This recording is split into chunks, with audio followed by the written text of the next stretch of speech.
all the pending issues. Professor Norman Finkelstein. Well, I'm going to try to focus on the key points. There are issues about the refugees in Jerusalem, which for now I can't get into, but I would be happy to return to them later when we discuss what was the impasse at the impasse at Camp David and Taba. But I want to set the context, and I agree in part with the context that Dr. Ben-Ami set out, but not fully. The main context, in my opinion, is as follows. Since the mid-1970s, there's been an international consensus for resolving the Israel-Palestine conflict.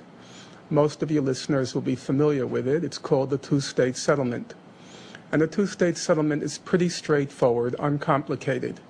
Israel has to fully withdraw from the West Bank and Gaza and Jerusalem in accordance with the fundamental principle of international law, cited 3 times by Mr. Ben-Ami in his book, that it's inadmissible to acquire territory by war. The West Bank, Gaza, and Jerusalem having been acquired by war, it's inadmissible for Israel to keep them. They have to be returned. On the Palestinian side, and also the side of the neighboring Arab states, they have to recognize Israel's right to live in peace and security with its neighbors. That was the quid pro quo. Recognition of Israel, Palestinian right to self-determination in the West Bank and Gaza with its capital in Jerusalem. That's the international consensus. It's not complicated. It's also not controversial. You see it voted on every year in the United Nations. The vote's typically something like 160 nations on one side, the United States, Israel, and Nauru, Palau, Tuvalu, Micronesia, and the Marshall Islands on the other side. That's it. Now, the Israeli government was fully aware that this was the international consensus, but they were opposed, A, to a full withdrawal from the West Bank and Gaza, and Jerusalem, of course, and 2, they were opposed to creating a Palestinian state in the occupied territories. Come 1981, as pressure builds on Israel to reach a diplomatic settlement in the Israel-Palestine conflict, they decide to invade Lebanon in order to crush the PLO because the PLO was on record supporting a two-state settlement. As Dr. Ben-Ami's colleague, Avner Yaniv, put it in a very excellent book, Dilemmas of Security, he said the main problem for Israel was, and now I'm quoting him, the PLO's peace offensive. They wanted a two-state settlement. Israel did not, and so Israel decides to crush the PLO in Lebanon. It successfully did so. The PLO goes into exile. Come 1987, Palestinians in the occupied territories despair of any possibility of international intervention, and they enter into a revolt, the Palestinian Intifada, basically nonviolent civilian revolt by the Palestinians. And the revolt proves to be remarkably successful for maybe the first couple of years. Come 1990, Iraq invades Kuwait.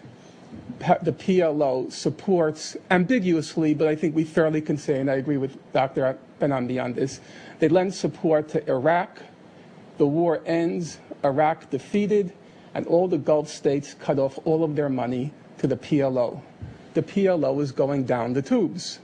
Along comes Israel with a clever idea. Mr. Rabin says, let's throw Arafat a life preserver, but on condition.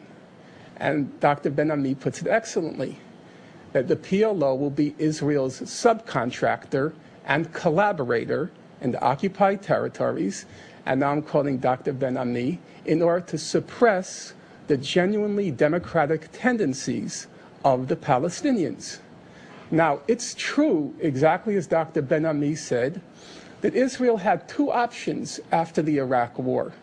It could have negotiated with the real representatives of the Palestinians who wanted that full 2-state settlement in accordance with the international consensus, or it can negotiate with Arafat in the hope that he's so desperate that he's going to serve as their collaborator and subcontractor in order to deny the Palestinians what they're entitled to under international law. The Israelis chose Arafat. Not only because Arafat himself was desperate, they chose him because they thought he would deny them what they were entitled to. He would suppress all resistance to the occupation. Professor Norman Finkelstein, author of Beyond Chutzpah, more from his debate with former Israeli Foreign Minister Shlomo Ben-Ami after the break.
Latif Al-Idrisi here on Democracy Now!, democracynow.org, The War and Peace Report. I'm Amy Goodman. As we continue today with the debate between Professor Norman Finkelstein and former Israeli Foreign Minister Shlomo Ben-Ami, since the outbreak of the latest Palestinian Intifada in the fall of 2000, the subject of what happened during the final round of peace talks at Camp David in July 2000 and at Taba in January 2001 has been the subject of much debate. The Israeli government and its supporters have blamed the Palestinians for rejecting what they say was a generous offer that would have given them a viable state. The Palestinians say Israel never made an offer that even approaches meeting their minimal rights. Each side has used the other's alleged position to assign blame for the violence that's plunged the conflict into deeper chaos. We begin this part of the debate with Professor Norman Finkelstein talking about the peace talks at Camp David in July 2000. My concern is, let's look at the diplomatic record, the factual record. What were the offers being made on each side at the Camp David and in the Taba talks? And the standard interpretation, which is, you can call it the Dennis Ross interpretation, which I think, unfortunately, Dr. Ben-Ami echoes, is that Israel made huge concessions at Camp David and Taba. Palestinians refused to make any concessions because of what Dr. Ben-Ami repeatedly calls Arafat's unyielding positions, and that Arafat missed a huge opportunity. Now, it is correct to say that if you frame everything in terms of what Israel wanted, it made huge concessions. However, if you frame things in terms of what Israel was legally entitled to under international law, then Israel made precisely and exactly 0 concessions. All the concessions were made by the Palestinians.